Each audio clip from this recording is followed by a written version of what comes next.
One of them wanted to be the security guy. He claimed he was a security guy.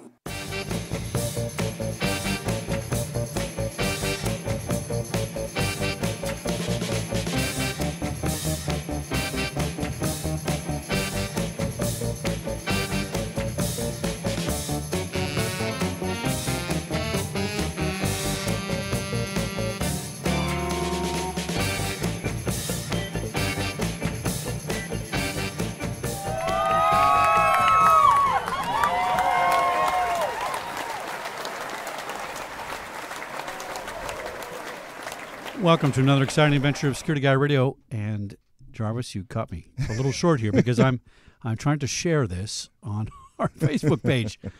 Well, I think I got one of them shared anyway. Well, I must say, you look very dapper in your green T-shirt, right, blue jeans, and green suede tennis shoes. Yeah, I felt like dressing up today. Now, you know what that tells me about people? What? You pay attention. Yes. And you're a person that does, right? Yes. So I'm very impressed. I'm very impressed that you got dressed up to come see us. Well, thank you. Everything else good? Everything's great. Now, we got a couple exciting things I need to talk to you about here. So one of them is I met this woman online through Facebook last week. I don't know if you saw the invitation I sent out, but it's for a foundation called Under the Shield Foundation. Now, that's Under the Shield Foundation on Facebook, or it's undertheshield.com on the website, right? Her name is Susan Simmons, and here's what they do. They help police officers deal with stress. But here's the angle on it. They are, one's a psychologist, I believe, and one has a PhD, but they're not medical doctors. They're not psychiatrists. So let's say you're a police officer, you're getting a shooting, there's something bad going on at home, you got a little stress going on. They get a call, right, and they just talk to you. They don't want to know your name. They don't want to know what police department you're with. They just want to help you. That's great.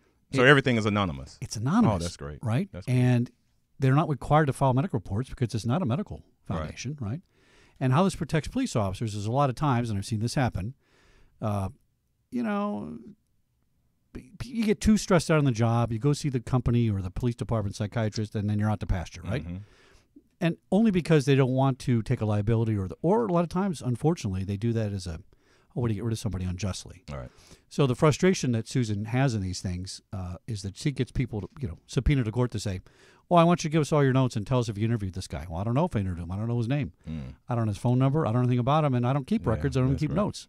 So it's really brilliant. We want to help her. She's going to come on the show, and we are going to really help promote her nonprofit organization and help get the word out there on this. And all my police officer friends are listening. I know there's a lot of them. Check it out. It's undertheshield.com, Under the Shield Foundation on Facebook. Susan Simmons is in charge of that, so we'll get back to that. So that's one piece of news. And, of course, we keep saying iHeartRadio, right? Not exactly proceeding.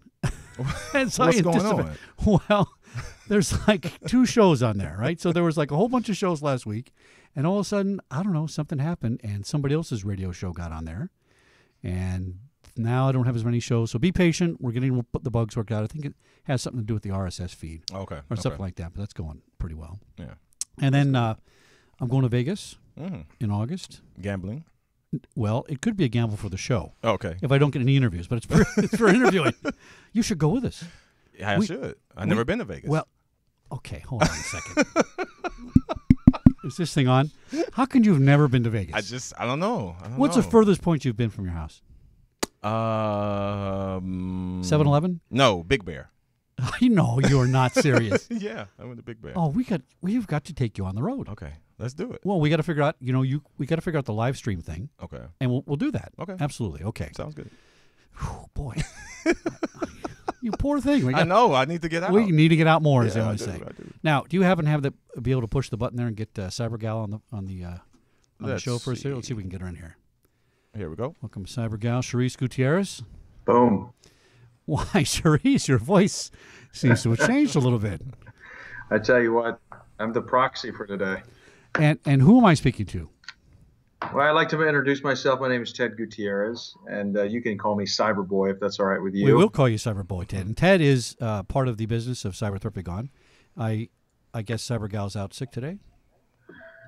Yeah, she absolutely is was unable to make it, so she asked me to come on and gave me a bunch of notes. But man, I got a lot of other things to talk about. It's pretty exciting times in the cyber world, as usual.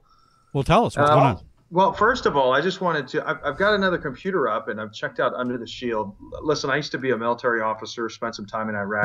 Oh, okay. And I wanted to just comment on how cool that was. And let me just give you a little bit. I look forward to hearing more about your upcoming interview. But it's important that those avenues are there. There's way too much PTSD out there for anybody in the line of duty, anybody in the world of security.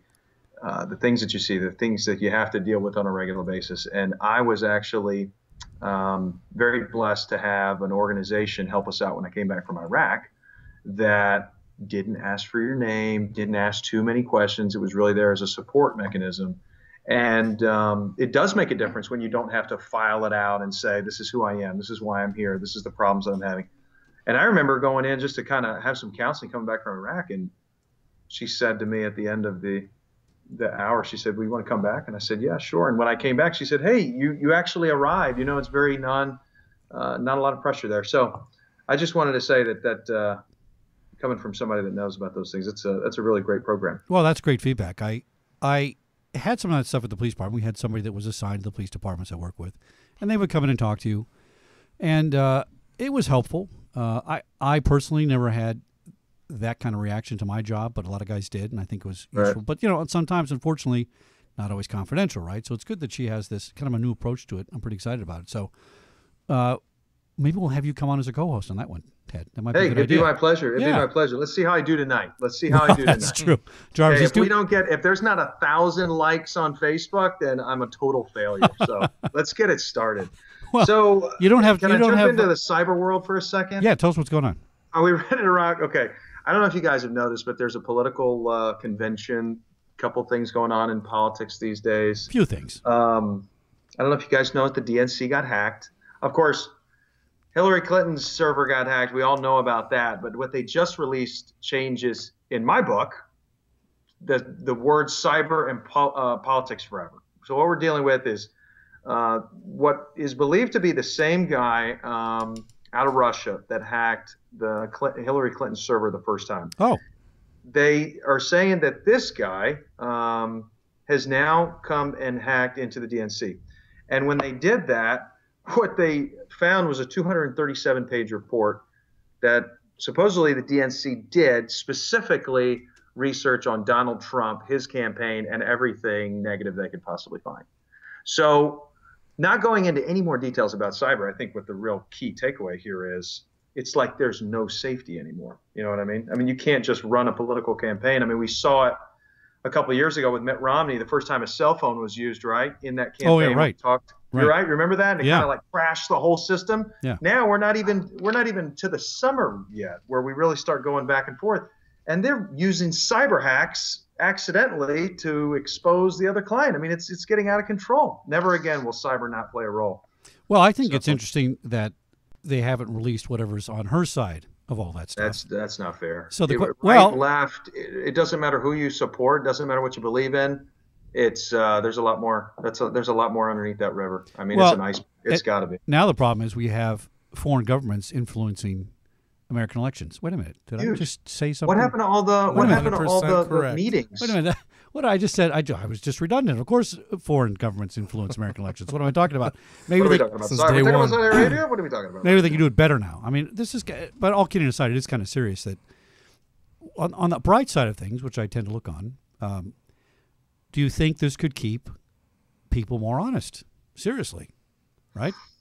I think everybody has to be more honest these days, or pay a better cybersecurity person to find your vulnerabilities. One of the two. I mean, what was that? What was the movie where the anonymous gets that mask from? V is for Vengeance. V is for Vendetta. Right? Vendetta. Yeah. One of my favorite movies, right? And people would say, "Well, you're crazy. Those are a bunch of fascists." Okay, because people think that fascists are right wing, but fascists are actually left wing, right?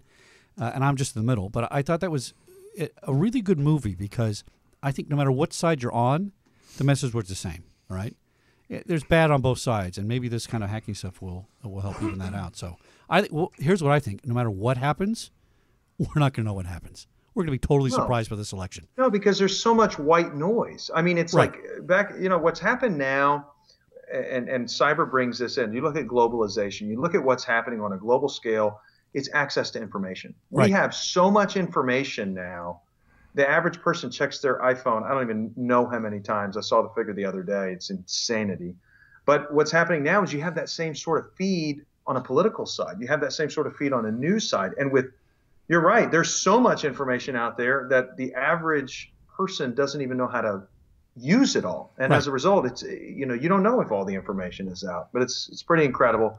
Cyber now tied directly to politics in a way that we've never seen before, and in a way that I think, from an educational perspective, the average American just simply doesn't understand how much information there is out there. So it's key times, man. Yeah, it's really historical. It's really amazing. Now, to that end, we are all going to go to a Black Hat in Vegas, right? Boom. Yep. Cyber Gal, Cyber Boy. Cyber Boy is kind of a little. You got it. Look, I can put on a Robin outfit, but I don't think you want me doing that. Right. Cyber Gal. Look, she is heavy on the interviews. Reince Priebus found out about all this stuff with the DNC. He actually asked Cyber Gal to come meet him. She wants a vulnerability assessment done on the Republican committee of everything they've got. That's a joke, by the way.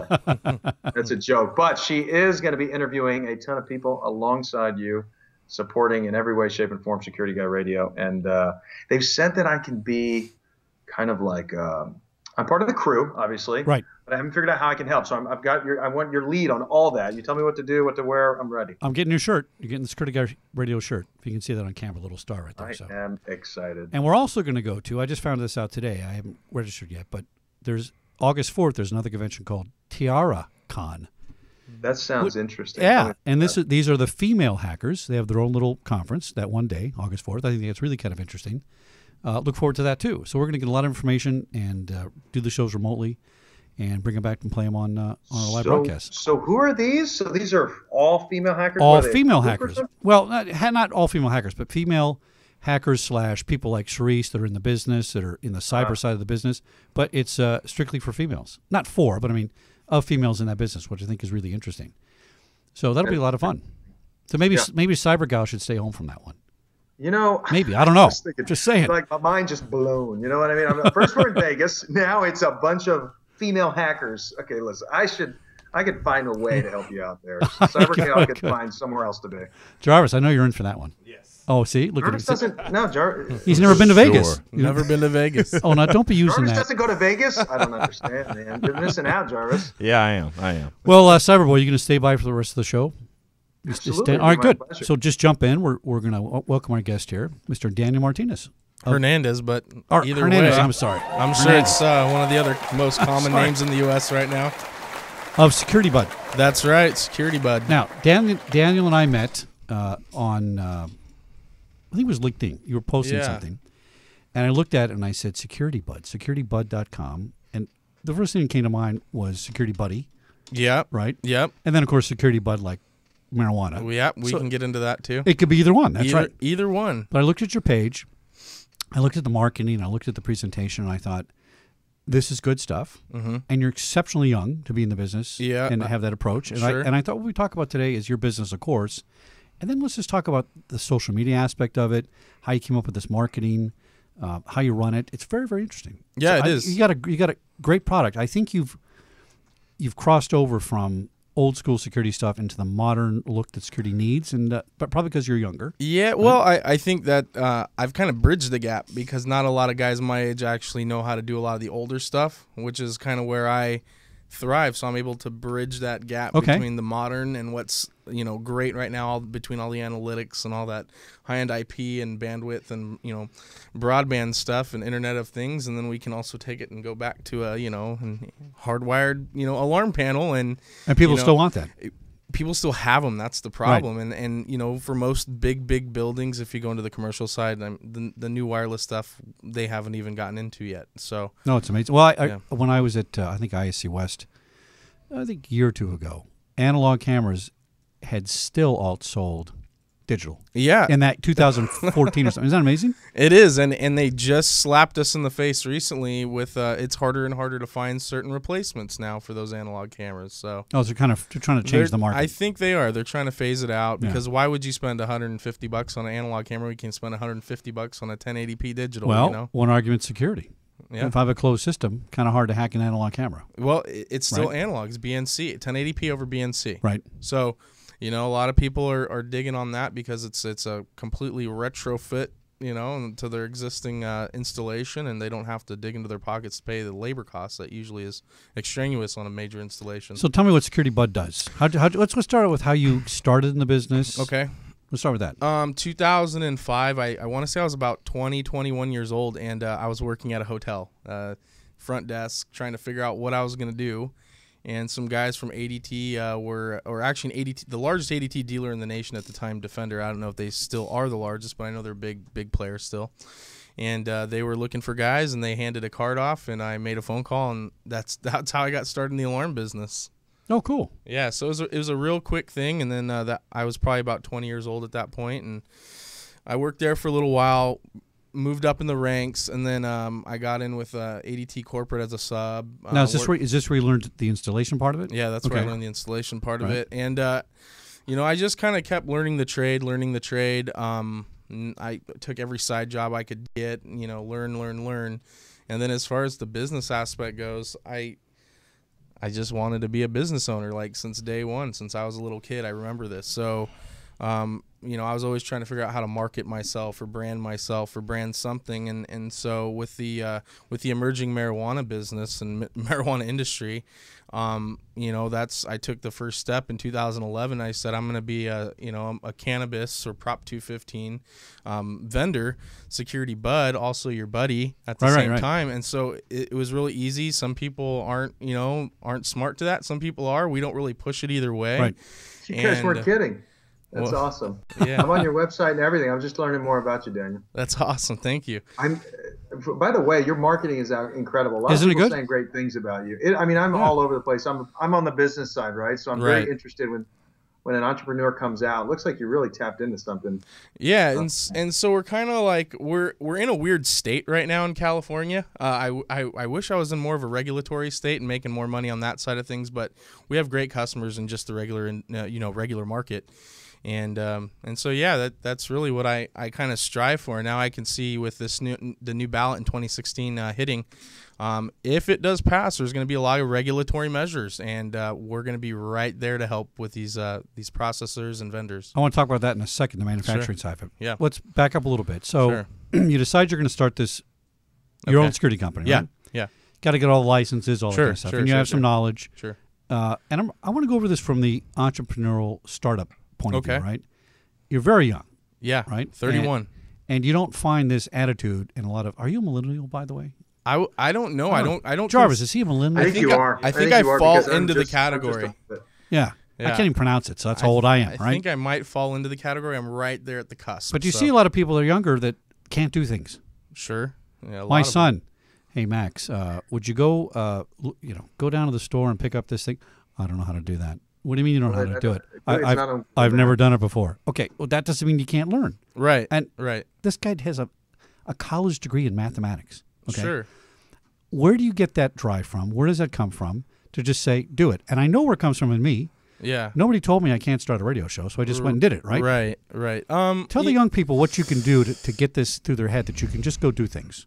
Honestly, it's stop talking about it and get to work. Okay, and it's real simple. Amen, brother. You had no security experience before the hotel stuff, right? I learned the trade, and I saw an opportunity, and I'm not college educated.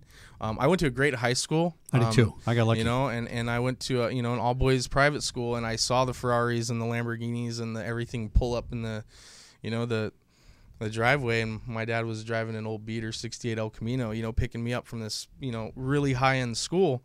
And I saw that, and I said, man, I don't want my kids to feel like I do, like embarrassed a little bit, and I want them to know what this is like, and that kind of gave me the drive to go out there and get it. Well, when you own your own business, you still may drive a 1967. I still do. Unfortunately. I still do. Eventually. Daniel, you got something different. Here, look, I'm 33. I'm 33, and Cyber Begun is my second business, and I couldn't. You did something that I think very few people that do well, and that is you became very good at a trade, found a gap in an existing industry that's going to grow, and you had the willpower to say, I'm just going to go and do it. And the combination of those three things, I mean, that's what sets it apart. Man. Now, Mr. Jarvis, I can't see the monitor. Are we able to show some of his stuff on the website while we're talking? Yeah, okay, we got good. some things going. All right, beautiful. Cool. So, I mean, this is what I did for the radio show. I just decided I'm tired of guard work. I'm tired of corporate stuff. I'm tired of all that. Yeah. I'm just going to go rent a space and start talking and let's go from there, right? Yeah. And I thought the same way you did. I thought, I'm going to do this show, and people aren't going to listen to it at first, but I'm going to grow it. And the second something goes to crap, people are going to say, well, you got to go listen. Right. We're almost there with Orlando. People are starting to pay more attention to security in the business, right? Sure. So let's transition into your model where you saw this gap. So I had a guy on talking about marijuana security. He wrote a book about it. It's fictional, but it's based on a manufacturing plant. And we were talking in the green room about this. In California, you know, you kind of grow it in your backyard. You get it from the distributor. I mean, it's all, who knows, right? It's a free-for-all right now. It's a free-for-all. It's all against federal law, but nobody cares, right? Pretty much. Back east in some states, there's manufacturing plants, and that's the only place you can distribute marijuana from. And you have to have certain security regulations. And they actually say you will have this many cameras in your factory, this many cameras and alarms inside your sales place, right, kind of thing. So in California, not so, correct? Right. All right, so tell us what's going on with that. So California is a little bit of a free-for-all right now when it comes to, you know, most of these shops are running illegally anyways. So they're getting shut down. I just did a shop, and he got shut down in 5 days. Now, who shut him down? The local police authority usually is the one that comes around. And okay, so L.A., nobody cares. So this is not L.A., obviously. It just depends if you're in the sector where they're doing raids that day, or, you know, if you don't have the right business license that day, you know, they're going to go around and round everybody up. So essentially, you know, I thought it was going to hit a little quicker in California. It didn't. It hit a lot quicker in Colorado and Washington. However, with the new ballot measure, I think it's the AUMA, there's going to be a lot more regulatory measures in California for the vendors and processors and things like that. And so where that helps my business grow, because we are going to have certain, you know, megapixels, certain storage units, certain cameras, you know, for whatnot. And so it's just going to, it's going to make it a safer and better environment, you know, for everybody that wants to be working in that environment. It's going to be a safer product for everybody consuming the product, and it's just going to be, you know, a lot better for everybody doing business in that industry. I'm totally against legalization of marijuana, okay, for all kinds of reasons, what I won't get into. But I'm absolutely 100% for security. If their business is going that way, you better lock it up. Well, you just have to. And I was in the academy a couple years ago now, and I got recertified in my post certificate, and we had the drug section module, right? And they said that still marijuana is still the most violent drug trade, right? Beyond cocaine and all these other things, right? Because now you have rooms full of cash sitting around. Oh, yeah. Technically, the store down here on, Barham and Cahuenga, they can't just take their $20,000 and go stick it in the bank, because the banks has to report federally. They have to say, wait a minute, I got to report anything over $10,000. Where'd you get the money from? So they must have just rooms of cash sitting around. And what happens is there's a lot of takeovers and robberies and things. So, you know, if the industry's going to police itself and be honest, that's a good thing. I think so. I think it's just going to help everybody, you know, and just for everybody's safety, you know.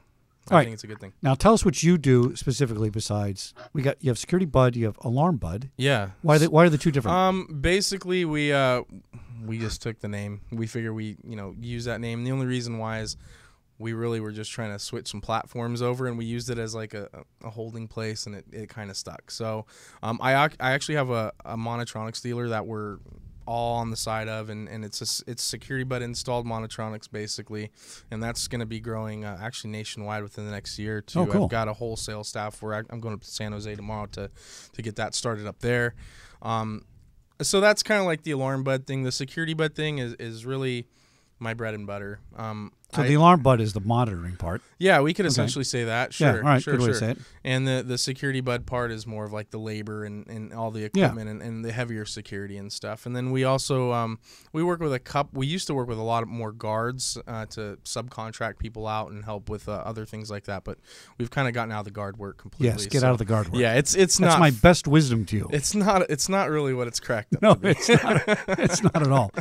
Right, now you have a really nice look. How did you come up with the graphics? How did you come up with I do all mine myself. That's what I do. I mean, I've been trying to well, it's really bad, but I mean, I've been trying to start a business since I was, 12, 13, 14 years old. So I stole Photoshop when I was young, and, found it on a website, and I was just learning as much as I could. And so here we are. I've branded the whole thing pretty much top to bottom myself, and See, that's brilliant. That's and by the way, that's awesome. I look back on my first show, my first logo, and I go, ugh, no, don't take that off Google. Google, get rid of it, right? But it's a progression, right? So it is. If you get discouraged because you can't get something done because you think it's going to look bad, you never do anything. You just got to do it. And your first page wasn't the greatest, and you keep doing it, right? Yeah, I mean, I think this is our third logo, but I mean, this one's stuck for 2.5 years, 3 years now, so I'm pretty happy with it. But yeah, going back to saying something for the kids, or just young people like me that are a little stuck. Everybody's stuck. That's just the point of life. Everybody's going to get stuck. Don't think you're by yourself in this one. But the fact of the matter is, are you stuck there, or are you going to start crawling and then walking and then running? Because we all suck at something the first day, right? That's right. And I think I've always had that attitude. Like, I'm going to suck at this right now, but I'm going to get better, and I'm going to bring the heat. Yeah, and if you're younger, you have a lot more time. Sure. I don't have much time before I keel over, right? So I got to exponentially grow this stuff, right? Yeah, time is valuable. Yeah, if you start small and you start young, by the time you're 40, you're overnight success. Sure. And that's kind of part of it. Sure. Now, how many people work for you? Right now, I have 2 technicians full-time. My wife and I work, pretty much run the whole office. We're family ran. My son is 8 years old. Hi, Alex. He's probably watching this and stuff. So, and I got one on the way, so he's working in there too right now. So, yeah. Good. Now, tell me about the social media aspect. I'm big on social media. Yeah. I have 9 sites. I guess if you put all those podcast things in there, it's probably like 13 or 14 places we talk about. And you got to feed the beast, right? I mean, I got to tweet. I got to do something every day. And if I do too much like I did on Facebook this week, I get unfriended. That's right. Which is the first that's happened to me. But that's a good thing. My high school friend at 14 years old, junior high, is Charlie, I can't take all this. It's too stressful. There's too much things to talk about. It's too negative. What's negative about it? We're just having a conversation. Right, People get really tense about it. So I might pull that back a little bit on Facebook. But what do you invest in on your side for social media? What's your advice to people that are trying to get this stuff out there? Because there's a lot of competition in security. Oh man, your site just looks different than everybody else's. We are different. That's the point. We aren't trying to be the cookie cutter. Look at me. I'm unique. I'm not the typical security guy that pulls up in his ADT, blue polo and his slacks ready to do your consultation. Like, no, I'm a little different than that, I might be a little rough around the edges when you meet me, but once I open my mouth, usually things will calm down and we'll be okay. That's the opposite of me. Good luck with that. Yeah.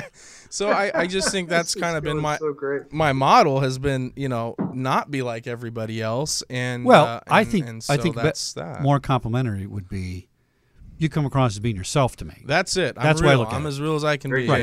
Yeah. And the security business is full of a lot of dare I say, we know. not honest people. I'm not going to say they're dishonest. We can just say it's a little shady sometimes. Beyond that, it's more like they're afraid to say no to people. They're afraid to true. That's true. So I think when we talked last month before the show, you were doing residential, but you're kind of not residential now because you go to somebody and you say, "Hey, Grandma, here's what you should put in your house," and they say, "Well, no, I don't want that. That's not going to work." And you know it's going to work, right? And you don't want to. The average security company doesn't want to tell no. Right. Because they won't get our money. That's it. Right. And so if you just say, no, it's not, I can't take the job because it's not going to help you. Mm-hmm.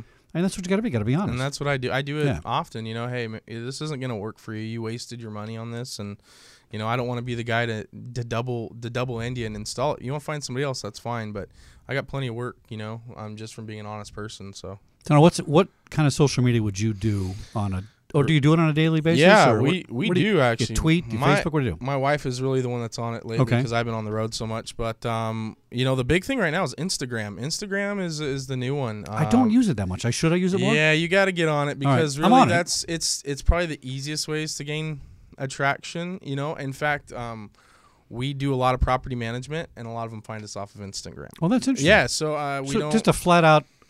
Unabashful ad. Yeah, I mean, realistically, there's so many cool apps now. You can literally make ads all day, and it doesn't cost you anything.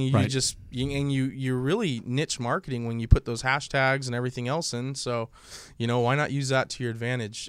Twitter's okay. Facebook is it's a staple. That's kind of like your homepage. So, we utilize Facebook not as much as we utilize Instagram because we're always looking to connect outside of our box. That makes sense. Now, on Instagram, the thing I don't like is I can't put a link to anything. How do you get around that? The link. Can you pay for it or anything? No, there's really no.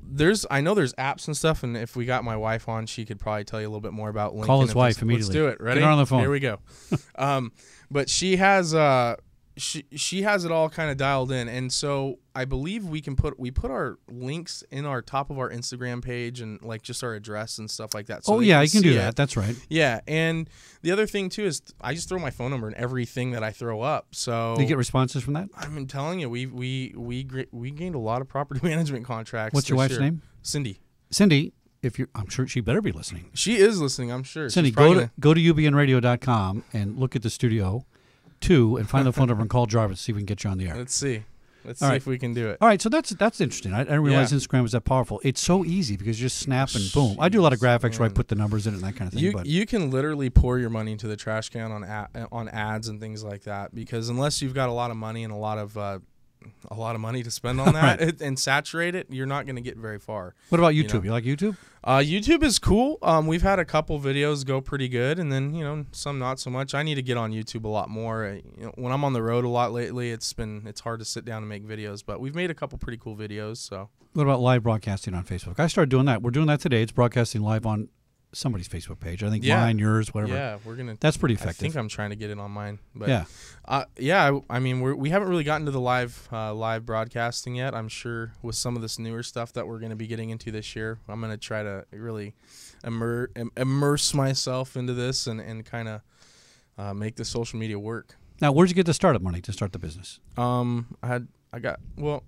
I didn't have much startup money, man.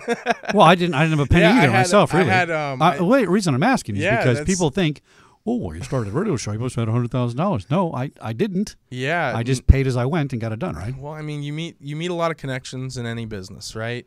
And the key to success is utilizing who you know and your connections to the best that you possibly can, while not, I guess, burning people and whatever. But I'd met a lot of installers throughout the years and things like that. So all I said is I'm gonna go start selling jobs. So what I did is I went to the swap meet with, I want to say I had like $200, and I bought a banner, business cards, a spot at the yeah, that's about right. $200, yeah, a banner, business cards, a spot at the swap meet, Pomona swap meet, I think, where all the car guys go. Yeah. And I figure these guys got money to burn. They're over here, spending $20,000 on a motor. Yeah. They're gonna spend $1,000 on some security. So, I mean, that's how we really got started. And now, what were you selling at Pomona? What was the product? I wasn't. I was selling installations, and actually pre-selling, so to speak. Pre-selling installations, meeting contacts, like lead generation, I guess you could say. And the second thing was, we at the time, before they were really popular, we were selling those little dash cameras. Oh, interesting. Yeah, these things are like $300 a piece back then, right. And I wish I would have stayed in it. Like I had this whole thing going, and I let it go 3 months into it. I was like, I'm just not really getting any traction here, and I keep pushing, and then like 2 years later, everybody's buying them. So. All right, so you're sitting at the hotel. Yeah. You're saying, what am I going to do at 20 years old? You see some warrant companies from ADD come in. You say, I want to do it. You go train yourself. You teach yourself. You learn the business. You had no prior experience on it. Yeah. You go to a swap meet. You get a banner. You get some business cards and stuff. You start pre-selling alarm jobs. Sure. And I assume if you pre-sell it, you don't really actually have the camera to put in yet. You're going to go buy it after you pre-sell it, right? Right. So that's an interesting way to finance. Right. And how? Yeah. I mean, self-finance. Did people prepay the job or give 50% down? We or something take like a small deposit. Okay. Cover my material costs, and most people are really fair about it, and just you treat them good and treat them honest. They have rapport with you. They trust you. You take care of them. So now, how did you leap to the next level? Was it just more? Was it sales that drove it, or was your reputation, or was my reputation drove it initially? That's what that's really drove it initially. I think this is important for people to understand. Yeah. People say, I can't do so many things. I'm defeated because of all kinds of blocks and things. Yeah. It really comes down to people trusting you and liking you. That's the bottom line, right? And you might not be the best installer, but if they trust you to come back and finish the job, you're going to get it done. I think what it boils down to is being a person that, you're not going to lose if you don't quit. That's right. You're never gonna fail at the job if you only fail if you stop showing up and burn your customer. You know what I mean? You don't. That's the only time you're not even using that as a learning experience. You're just kind of screwing off. So I can say I've never done that to somebody. We've always been in contact, and I'm sure I've got one or two out there that would beg to differ, but we talked to them beforehand and we discussed and we left at a certain point. But through all my years, I mean, all my customers have been pretty happy with how we've done things, and that really got me going. Was my attitude and my personality, I think. And from that point, it just grew and grew.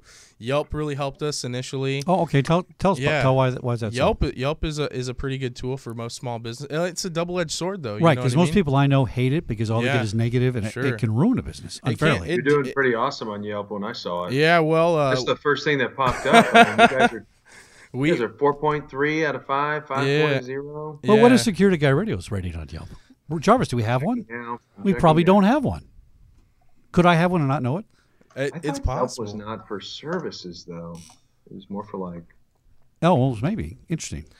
All right, so we got on Yelp, and then we kind of started gaining some traction there, and then I built a pretty cool little following. So right now we're actually developing our whole sales thing and getting a little bit more heavy duty in that aspect. And I've got a guy that does cold calls now pretty much all week long. And what's a cold call sound like in the alarm business now? Because for someplace I used to work, this was a requirement, of me on occasion, which I was not crazy about because I was higher level. But in general, I never thought they were effective. I used to get them at the studios all the time. Yeah.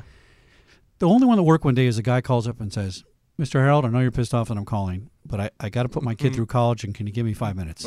And I laughed and I said, sure, I'll give you 5 minutes. Yeah. I don't want to using that guy, right? Yeah. Because he was honest instead of this sales pitch. How do you approach it?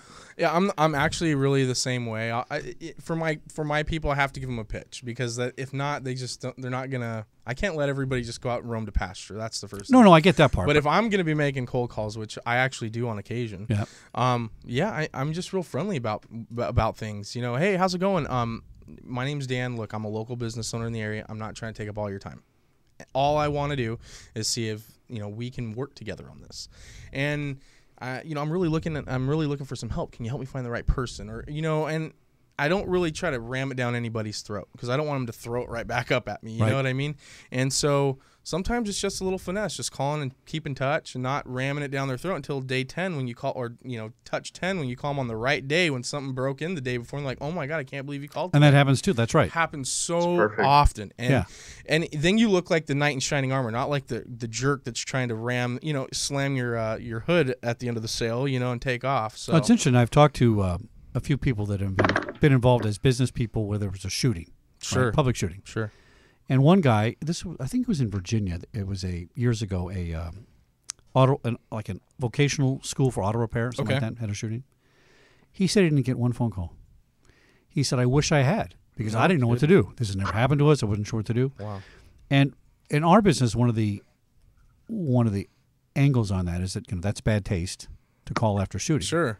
And other people said, this guy who was the quasi victim, the business victim, said, no, I wish I needed help. Right. Mm-hmm. So you're right. If you're just in the timing, if you call enough people, somebody's going to be the victim of something, and that works too. So that's a simple approach. What about email? You like email marketing? Does that work in our business? You know what? Since I get about 5,000 emails from China telling me about all the new business products every day, I don't think ever since the globalization. Oh, you mean you don't get Viagra ones? I get those too all day. Well, I'm older, so I get. Can you forward them? Jarvis gets more. I'll forward them over. Yeah, I'll forward them over to Cyberboy. Just please do, because we just gave a class on phishing. It's like you're. Yeah. I wish you were there to tell them 3,000 emails from China. I like the emails now that come with all the zip files that are supposedly on my invoices. Oh yeah, those are my favorite ones. Have your name on it. Have your name. Yeah, on they have my name right? on it. Yeah. It's like, how did you get that? That's why I stay away from email. Now back to your cold calling. Cold calling I think is it's really just practice for when you really need to close somebody quick or have that opportunity. And so often, if you just call like a friend, you're gonna end up taking care of them because they won't hang up on you. No. I do the exact same thing all the time. I'm like, John, are you John? John, it's I want to take 1 minute of your time. That's all. They won't hang up. They won't. That's it. They will not hang up on you. Yeah, I know you're busy. I am too. That's why I want to make this quick. No, listen. No, I'm not offering a regular security thing. That's not what I'm offering. No. I'm offering totally something different. Just give me 30 seconds of your time. I promise I'm not going to waste it. You're going to thank me for that. That's the key. Now, Cyberboy, I want you to chime in on this because I'm going to ask him some technical questions and help me understand the wiring here. Tell us why your business is way different than it was even 10 years ago. What's different about it? And we're going to talk about things like a camera's really a computer. Mm-hmm. They are. We have to look at the camera as a computer. It's a destination. It can be hacked. And tell us why the business is better and why it's not better sometimes. Well, we can just say the first thing is the internet. That is a huge thing that has changed the security business. Your system isn't worth anything unless you can control it or see it on your phone now. Right. I mean, that's matter of fact. You know what I mean? 10 years ago, I was still running 8 zones on a POTS. You know what I'm saying? Right. So I mean, and you're finding that people want that. Like if they want the if phone, you can't connect it, it's not going to work, right? Yeah, like if we aren't integrated at this point, or we aren't doing something that is, smart home or smart or anything like that for their business, it's not really worthwhile for them. Now, how do you, the Internet of Things? Internet of Things. Yeah, I did a show with Cisco on smart cities. Sure. And stuff going on. It's amazing. It's crazy right now. Now, I'm also of the school that it's not the worst thing in the world to have a tin can and a wire and be off the grid, and depending on the application. Do people ask you to say, listen, hook it all up, but I don't want to connect it to anything. I want Absolutely. it internally connected to my house. We do noisemakers all the time. Or noisemakers, what's that? A noisemaker's I call it's an alarm without monitoring. It's a noisemaker. A noisemaker. Put that in the lexicon. There we Jared. go. It's a new security term I don't know about. Yeah. All right. Yes. I can give you some security terms, Chuck. Well, I'm not saying it won't dial somebody, but I'm saying. But are people doing that, Daniel, because they don't want to be connected to the internet, or is it because they want a noisemaker? I think a lot there's people out there that are a little they're a little redundant to jump on a lot of this stuff. And I don't mind. I don't mind the alarm. Understand where they're at. My alarm dials in. Sure. I don't have any cameras or anything connected. By the way, you need to come to my house and do that. Yeah, we can work that. Check out that for out. you. I'd like to be on my phone anytime. But I called ADT to do it. Right. You know what ADT does? We get the smartest alarms. Yeah. Blah blah blah. The guy comes out. I'm not sure he can do that. It might be about $4 or $5 grand. I said, "Whoa, $4 or $5 grand? What are you talking about?" And they couldn't even have the connectivity. But what I'm saying is, I can be more secure if I'm only maybe jumping on my phone or jumping into my house temporarily when required, by request, instead of just constantly wired. Don't I lower my chances of being hacked that way? That's what I'm saying. Well, that's a Cyberboy question. Well, your question is if you only link your alarm system periodically to your phone? Yeah, I mean, I like the idea of being able to, go on vacation, look at my phone and say everything's good, but I don't want that constant connectivity because that's where I'm going to get hacked. Well, unfortunately, the constant connectivity is really based in your home router. Exactly. So unfortunately for that whole aspect, it doesn't really matter when. It's kind of like a break-in. Like when people would tell me, this was my favorite one, well, I don't go in through that door. Yeah, well, the burglar might. Maybe a bad guy will. I mean, I'm not picking the door that they're going to go through. I mean, do you want to play roulette right now? Because we can.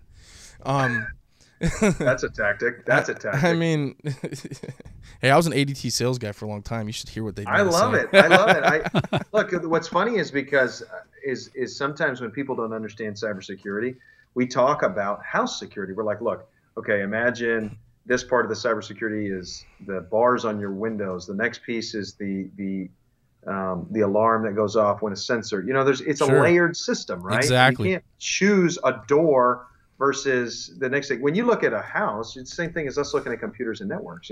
We do want the antivirus in there. We do want some sort of security around your network. We do want the people that are working it because that's really the glue. Mm-hmm. It's kind of like it's a very layered system, and it all builds upon itself. You can't pick and choose what you want in there. Now, how much of that do you participate in? I know you put in the hardware, you hook it up, but do you help with the security aspect of that connection? So the security aspect of the connection is going to be basically, do you have a proper firewall? Are you set up, are your computers protected the way they need to be? Is your network set up properly? Because so many people just leave their networks wide open or, okay, they have a little, password on it, but it's not very difficult or what have you. So Mark Zuckerberg's password, right? Yeah. So basically you got to kind of take a lot of initiative on your own to make sure you're taking those small steps to be properly secured at home through your network. Well, will you not do an installation job if the client's like, I don't know. I won't do I won't put cameras in certain places. That's for for darn sure. Oh, like what? I won't do bedrooms. I won't do. I mean, unless they have an imminent need, like a medical condition or something they're watching, I can understand that. But bedrooms, kids' bedrooms, especially kids' bedrooms, because I got kids and the Internet of Things can be hacked. And well, that's true. On the other hand, now you have evidence of something that didn't happen, so you're protecting the kids, or you're able to watch. But I mean, I get what you're saying on that one. It's true. I think we didn't have cameras in the house 20 years ago, so I guess I don't need them today. I mean, outside of my house is a different ballgame. There was that Russian website. I can't remember the name of it, but it got shut down. But this guy had when people weren't hip to this stuff, and every camera had the word password on it for the password. Right. He was logging into people's baby monitor cameras and the grocery store, and he could just type it in that, and he was wired to tens of thousands of them around the world. Thousands. Which is problematic. But I mean, I kind of see what you're saying. Frankly, if I had a nanny, I'd want every house wired so I can watch my kids too. But and I understand it's a business choice. I get it. And so, but I won't necessarily say no to that. Right. But I wouldn't put a wired camera. I'd be like, look, we've got so many Wi-Fi options that we can knock down and act like they're not even there, or what have you. Right. So I mean, I can understand where a lot of people want these needs, but at the same time, it's going to affect your privacy at some point too. So, and you don't do residential too much anymore? I try to stay away from it. We still, people call us for it all the time because right. we have a name in it. But it just doesn't pay quite like commercial does. So. Oh, that's interesting. Yeah. It's not because it's not as large a scale, or what? Well, a homeowner is going to feel a $500 bill a lot more than a big business is. You know what I mean? I see what you're saying, right. So homes are a lot harder to work on usually because it's not such a they're not pre-wired, so to speak. Yeah. Yeah, or like even like a warehouse, or with drop tile or something like that. It's real easy for me to, my guys put all the wire in, make it look real pretty, tie everything up. Or in a house, it's like, Dan, I wanted that 1/8 an inch to the right, or it's in the wrong color. Or, yeah. Oh my Grandma. gosh, it's not showing. I wanted it over this picture, and it's not centered properly. That's me, by the way. Just to warn you. Daniel, I'm not coming over. Let me down. Yeah, right. Exactly. Exactly. All day. And so sometimes you've got to say no.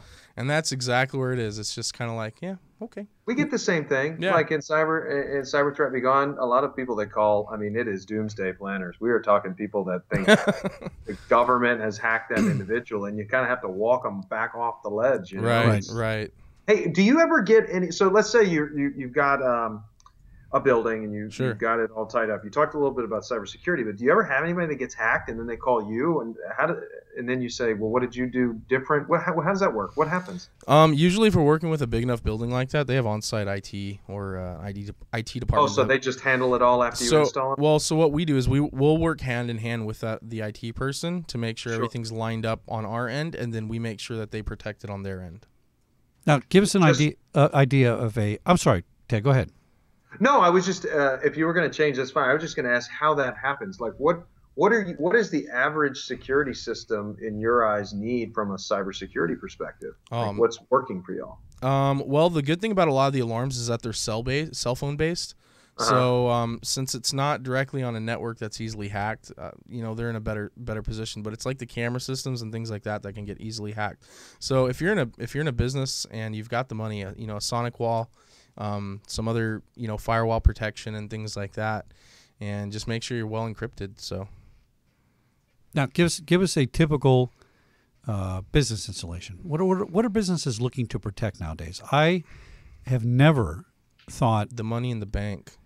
Well, now to my point is I don't believe in that, right? Sure. I believe in protecting people. Sure. Are you finding a shift towards that now? Because traditionally that's what alarms are for. Yeah. One of my clients is a big manufacturer, and they have a lot of gold in their place, right? Sure.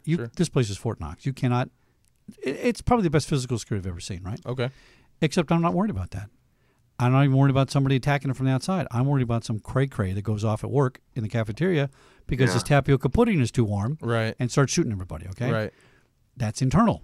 Right? It is internal. What are you finding businesses are asking for? Are they concerned about, for example, the shooting after Orlando? Are they saying, listen, we got to do – it's still about their property they're trying to protect? It's not even about property. It's because, like, we're living in this world right now where we're an employee against employer state. We're not working together on the same team, And unfortunately, a lot of business owners are getting real to this, and a liability case or a workman's comp case can take you out. Right. And so this is what I think a lot of business owners are utilizing their surveillance and security system, or mostly surveillance systems for this aspect.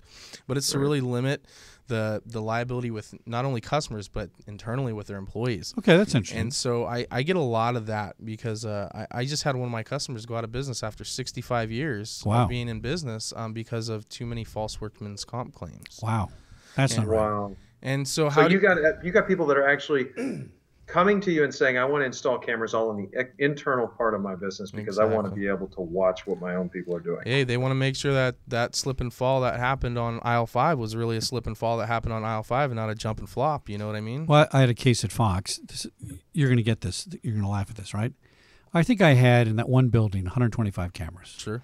And I was pretty good about setting up the angles, and I used to put cameras at door height, like a light switch mount, Right. and you could see the face. It was very well covered.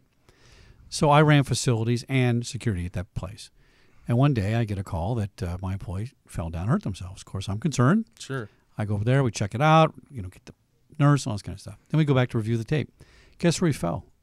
He fell in the one place of about 4 degrees where there wasn't a camera. Oh. And it's a place in between 2 pillars holding up the building behind the elevator where nobody ever goes. You wouldn't even walk there if you had to walk there, right? Obviously, it was a complete setup. Sure. And they were smart enough to know that that's 3 degrees we don't have camera coverage. I mean, and by the way, he had to fall like in an exact perfect right angle and not put his arms He penciled. out. He had to pencil it in. It was like a pencil fall, right? He That's like, awesome. It was very strange. So I get that part, but I thought people would be more concerned about prevention now. Like seeing somebody come in the parking lot, Prevention. That's interesting that's happening. Yeah, prevention is a huge thing. I mean, and unfortunately, the only thing that you can prevent is nothing. So you can just be prepared for it. Well, that's all true. That's a good point. That's a very good point. So I like, for my family, we're Second Amendment advocates. We believe that we need to protect ourselves. Not only do we have a system and surveillance, but I've got a handgun safe that's within arm's reach when I wake up. You know what I mean? Or if something wakes me up. So well, I think there can be prevention. I think cameras are underutilized for prevention. They are. Here's the problem for it, though. You have to put somebody on a camera, and they really can't watch it more than a couple hours because their eyes roll up in their head, they get distracted, and that's highly labor intensive. It is.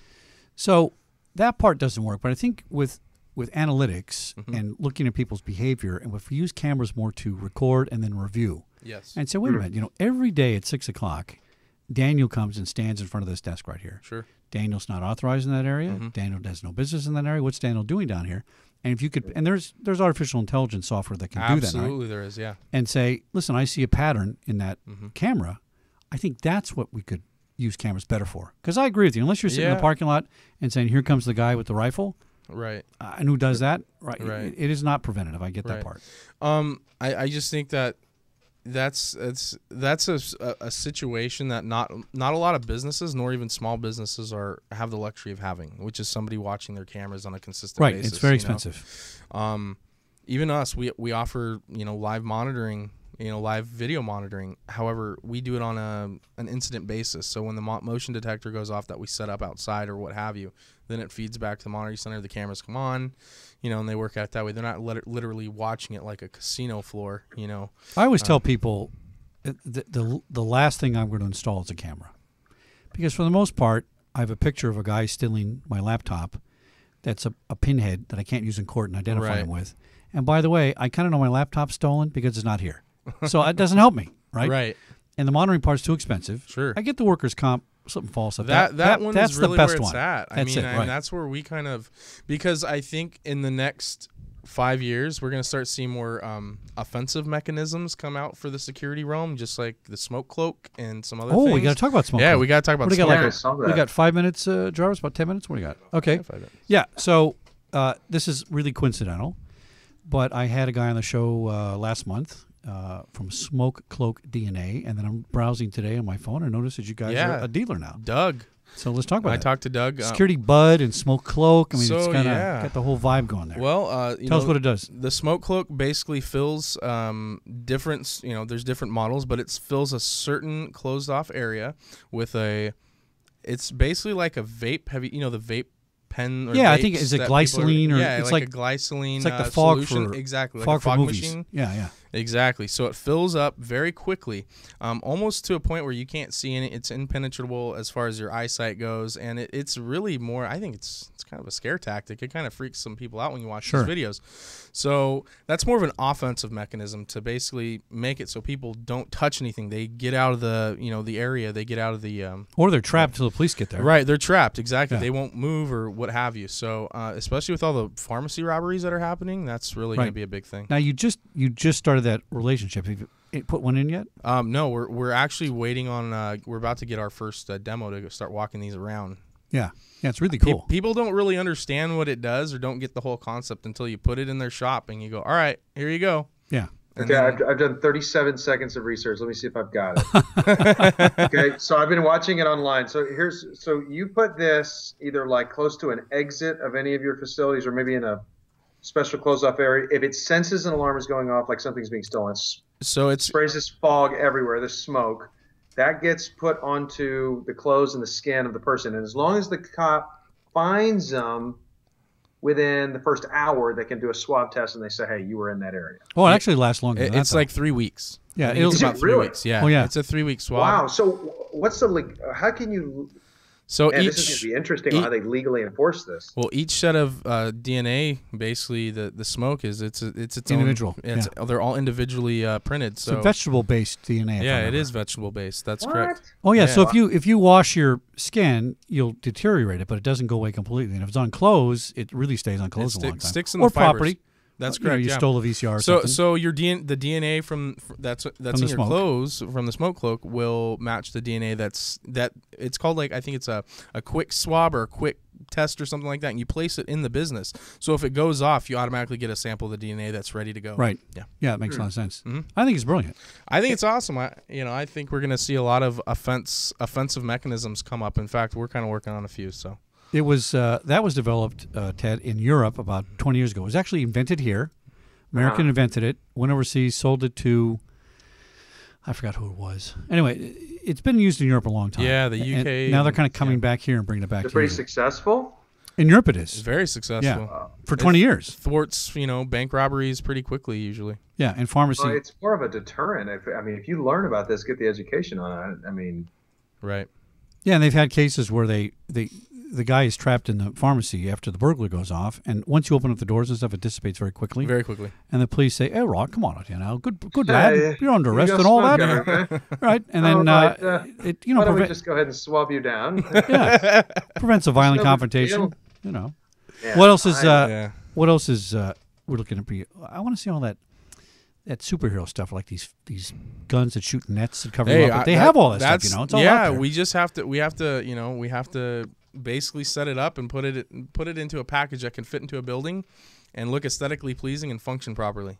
What you got? Anything on the drawing table that you want to share with us? All kinds of stuff. Oh, like you're not going to tell us? No. Okay. No. Trade secret. That's fine. Yeah. That's fine. Well, Mr. Daniel, this has been a really good. Do we got a couple minutes, Jarvis? All right. 3 minutes. About 3 minutes. Okay. So give us your website. Give us how we get a hold of you. Give us some idea to the listeners. Who your audience is. You're looking for a corporation this size. That kind of stuff. Yeah. So basically, we handle anything from small business to enterprise size, and you can get a hold of us securitybud.com, alarmbud.com, and 1-855-551-SAFE. So 855-551-SAFE. Okay. And that's our phone number. That'll get our offices in Fullerton.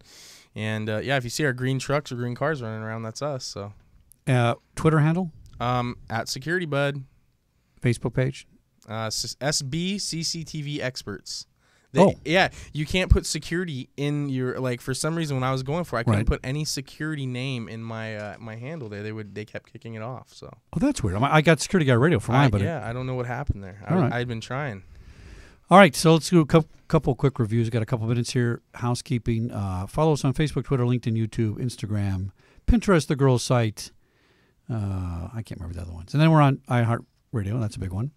And then check out our friends at Under the Shield Foundation. That's on Facebook, or undertheshield.com.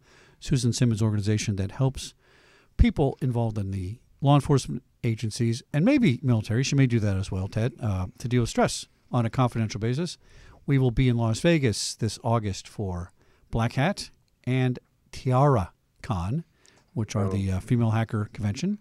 And that's about it. So we'll go out a little bit early, Mr. Jarvis. Give people a chance to refill their popcorn for the 8 o'clock movie that comes on, right? Thanks for coming on Security Guy Radio, Daniel. Been a lot of fun. A lot of fun. Good luck with your business. Thank you. Very good.